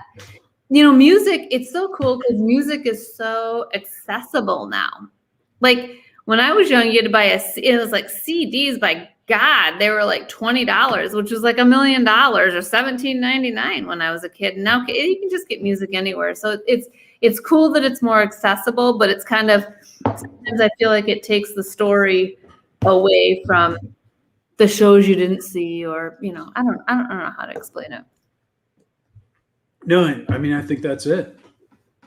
Trading stories about the show you went to last weekend, and you might not have been there, but I had a friend who went to this show and this is what they saw.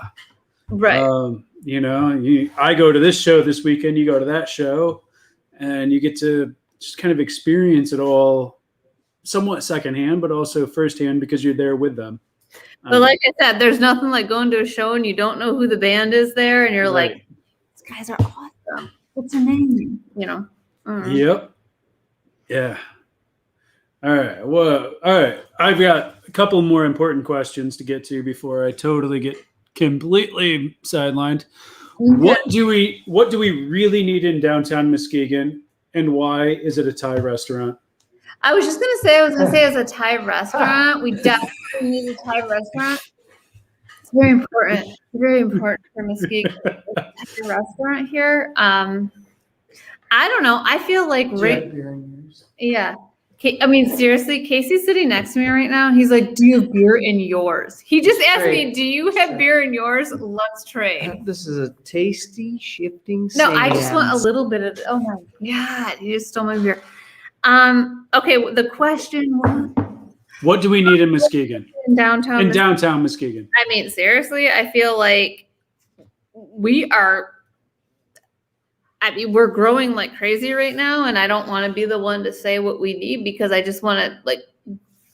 What would you love to see in downtown Muskegon? A tanning salon. No, I'm just kidding. I don't know. Like, I love it like it is, and I loved it when it was a freaking ghost town, man. I call those days Beirut. Yeah, I love it like it is, and I can tell you this is gonna sound crazy, but what I miss. Oh my God! Could you quit trying to like terrorize this interview, Casey? Community, Sarah. Say community. No, I'm not gonna say. We have that, Casey. No, what I miss the most is like. Okay, first of all, I remember distinctly walking around with some of my friends who probably aren't watching right now, but Brandon, Derek, and Cole, they're like some of my friends from Whitehall, and we'd like walk around in the Muskegon Mall smoking cigarettes. The mall's not there anymore, and then we go to a show at the Ice Pick, and in fact, I don't know if any of us were actually smoking because we may not have been old enough to buy cigarettes, but I remember people smoking in there. But anyway, I miss the mall and the Ice Pick. I get a good music venue, which, I mean, frankly, Unruly does offer a lot more than we had. Yeah, they started to. Really. I was really I was so stoked when I went in there one night and they had like I said, like a hardcore band, Agnostic Front. That's who they reminded me of. That band. I was like, what's the most mainstream hardcore band I could think of? Yeah. Yeah. That's what that band reminded me of. Yeah. I mean, I mean, for me, it's just more diversity of experience and food, especially because I'm a foodie. But all right. So Pete will not shut up. He wants a new ice pick. He feels like he missed out on that. And he really did. Bad for him. I mean, but did he? Can provide an experience for him that would be adequate. Sarah, is there any beer in this one? Oh, a tasty Shifting Sands. So this is not a sales pitch for the record. He's like a marketing pro. So he knows how to like put commercials in there when they should go in there. It's like every 30 seconds we just What? Sarah, you're supposed to give me this one. Who has the beer? Tina wants a station to put a second restaurant downtown. I mean, really, for me, it's like, as I said, it's diversity of food coming downtown. We have Pizza. I was just about to say, we have some of the best pizza I have ever had. And I've had pizza. I mean, I lived in Chicago for 3 years. I've had great pizza. We've got some of the best pizza I've ever had. But there's so much pizza. And we have a lot of pizza. We have a lot of pizza. Brian, we're going to get a new Thai place. Yeah, we're going to create it. Mm-hmm. All right. So I'm going to put this note up because we're closing in on the 2-hour mark and I have to cut things into way too long. Nobody's going to watch this stuff. Oh, they're still watching. It's crazy. Are not, like there's only like 4 people. 22 million people tuned in. There's Sarah. only like 4 people watching tonight. Nobody is watching. So thanks to Casey's advertisements, we're noting that Shifting Sands IPA is available at the Brewers Lounge or at curbside pickup. And Brian has it on tap at home right now. Celebrating right now. So if anyone has questions before we sign off, jump in and ask in the comments. The reason I try and keep these to right around 2 hours is Instagram TV cuts you to 1 hour per segment. So I try and keep them in 2 segments. Because this goes on there too, and we get another like 1,000 views. It's seriously silly. I mean, seriously, who is going to watch? You'd be amazed. So last question, unless anyone else jumps in with one. What is your perfect day in Muskegon? Easy. I wake up. You said it was easy. Okay.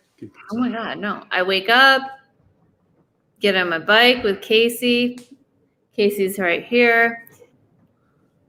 We just ride our bikes down to the tap room. We have some light beers there. Then we ride our bikes downtown. We have some like craft beers downtown. And, we might like hang out at the lake, do whatever. And then we go home and go to sleep. I mean, that's pretty much my Sundays. Here and outside, the best. Are you drinking? That's pretty much my. What are you drinking? What are you drinking tonight? You didn't tell us what you were drinking. I did. I had Shifting Sands. This is Mikey's Little Wiener, and this is my water glass. That name, it just makes me feel very uncomfortable. I think I should like that. It's named after me. I know, but it just makes me feel uncomfortable. Casey? No, Casey is barging in here. No. Oh, no. Okay. Right. I don't know. So the name Mikey's Little Wiener Beer comes from Wiener Beer, which is a Vienna lager. So it's actually a very classic name and a classic style. All right. And my team, when I asked my team to name a beer after me, they just threw my name in front of it. So I don't know. you told us to be true to ourselves. Wasn't that the whole message? He loves it, Casey loves it. He's like over there, like, I love it, Toad. I love it. And I'm like, yeah, okay, but it makes me uncomfortable. I don't know. It makes me uncomfortable. We have a lot of people that just come in and ask for the Wiener beer or the Wiener beer. But my brother comes in and asks for my brother's little wiener beer. So Nice. yeah. All right. Have you got anything else for us before we part ways for the night? Christ, I don't know. Do you have anything else for us? No, I've had a blast. I hope doing. What didn't we cover? I don't know. We covered everything on my list. Okay, good. All right. Well, thank you, Sarah. So thank you, sir. Oh, what's Casey got? I don't know. He keeps talking. It's just like he just wants us to be his show. You should interview him. Here. No, that's not reasonable, Sarah. Oh, I'm being unreasonable. This is completely your program. It's my program. So thank you. Seriously, thank you for hanging out tonight. But more importantly, thanks for this concept. When we talked to you, I don't know if this is exactly what you had in mind. It's better than what I had in mind. And there's nothing better that when somebody like takes an idea and actually runs with it, and it's so appreciated and it's so freaking awesome, because you don't know how many, like, you're just not lazy. Like, you'll freaking do it, man. And I love that.